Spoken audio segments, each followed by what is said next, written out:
Justin, gusto pala makausap ng mami mo. I'm sorry, Justine. Aalis na ako. Wait.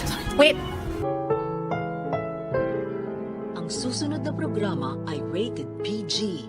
Ito ay nangangailangan ng patnubay at gabay ng magulang para sa mga batang manonood.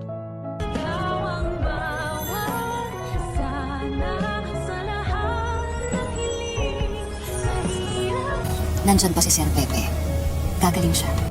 Talaga nga namang hindi magpapatalo itong si Harry kay Doc Lindon at magbibigay din ng regalo dito sa kanyang sinisinta / kapatid na si Annalyn. Hindi nga lang natin alam kung matatalbugan niya ang binigay ni Doc Lindon kay Annalyn na kwintas na hugis heart. Pero teka nga lang masyado naman yata ang delay magbigay ng Christmas gift ang mga batang to. Samantalang bagong taon na at naghahanda na nga ang lahat sa piyesta at prosesyon ng Nazarenong itim. Huwag niyo sabihin sa Valentine's Day niyo isa-celebrate ang bagong taon na, ay naku naman direct masyado na yata ang delay. At napansin ko lang itong message ni Harry kay Annalyn, parang kinuha pa sa kanta ng South Border. There's always a rainbow after the rainbow naman. Ay naku naman mga writers, mag-isip naman kayo ng bagong script. Pero gayon pa man ay mapapangiti pa rin ni Harry si Annalyn na nakasuot niya pang Santa Claus na costume dahil kakatapos nga lang ng performance nila ni Justin. Sa kabilang banda, magtatagpo na naman ang landas ni Robert at Lynette dahil pareho nga silang umattend dun sa party ng mga bata.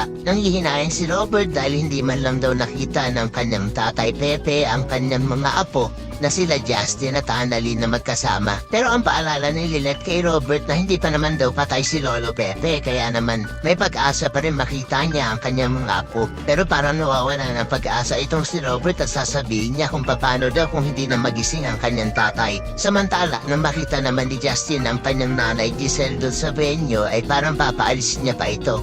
Pero mangingibabaw sa kanya ang kanyang pagkalambot ng puso at parang gusto niya nga din makausap ang kanyang ina. Kaya naman po isa pa rin sa mga nagnanais na sana tuluyan ng magising si Lolo Pepe upang mapirmahan niya na ang kanyang ginawang last will and testament.